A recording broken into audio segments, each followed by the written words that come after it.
નમસ્કાર, આપ જોઈ રહ્યા છો રાજકોટ ટાઈમ। સૌપ્રથમ નજર કરીએ મુખ્ય સમાચારો પર। સૌથી પહેલા આંતરરાષ્ટ્રીય સમાચાર। જાપાનમાં 7.1ની તીવ્રતાનો પ્રચંડ ભૂકંપ નોંધાતા દક્ષિણ વિસ્તારમાં ભયનો માહોલ સર્જાયો છે।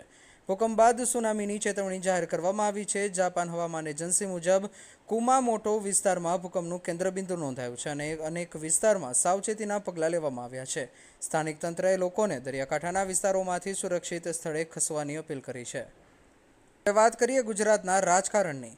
રાજકોટમાં આમ આદમી પાર્ટીએ રાજ્યમાં વારંવાર સામે આવતા પેપર લીકના મુદ્દે ભાજપ સરકાર સામે આકરા પ્રહાર કર્યા છે। આપના નેતાએ શિક્ષણ મંત્રી રીવાબા જાડેજાના રાજીનામાની માંગ સાથે 48 કલાકનું અલ્ટિમેટમ આપ્યું છે। તેમણે દાવો કર્યો છે કે રાજ્યમાં પેપર લીકની ઘટનાઓને લઈને સરકાર નિષ્ફળ રહી છે અને જવાબદારી સ્વીકારી શિક્ષણ મંત્રીએ રાજીનામું આપવું જોઈએ। સાથે જ ક્ષત્રિય આંદોલન બાદ ભાજપની પડતી શરૂ થઈ હોવાનો પણ દાવો કર્યો છે।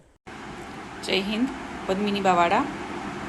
જામનગર આયુર્વેદિક યુનિવર્સિટીમાં ફરી પાછું પેપર લીક થયું છે, તો રીવાબા જાડેજા રાજીનામું આપો આપ, કે આજે શિક્ષણ મંત્રી છો આપ, અને આજે મને એ નથી સમજાતું કે અવારનવાર પેપર વધારે લીક ગુજરાતમાંથી થાય છે, તો ગુજરાતની જનતાને વધારે જાગવાની જરૂર છે।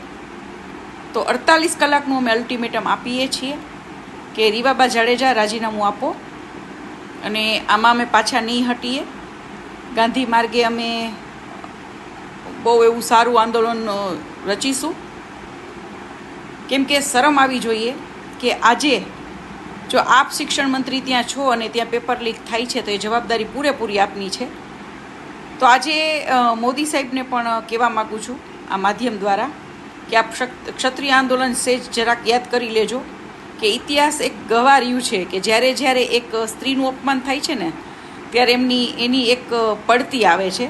તો એ ત્યારથી જ પડતી આપ લોકોની બીજેપી પાર્ટીની ચાલુ થઈ ગઈ હતી, અને હવે ધીમે ધીમે રાજીનામા બધાને આપવાના છે।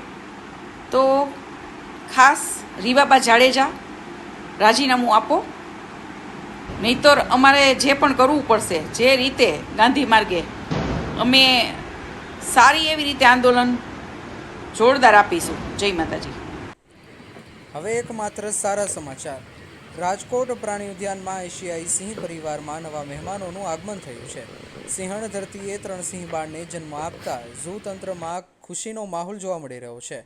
નરસિંહ ધનંજય અને સિંહણ ધરતીના સંવનન બાદ 107 દિવસની ગર્ભાવસ્થા પૂર્ણ થતાં 22 જુલાઈની રાત્રે બચ્ચાઓનો જન્મ થયો હતો। ઝૂ તંત્રના જણાવ્યા મુજબ સિંહણ અને 3 બચ્ચા સંપૂર્ણપણે તંદુરસ્ત છે અને તેમની 24 કલાક સીસીટીવી દ્વારા દેખરેખ રાખવામાં આવી રહી છે।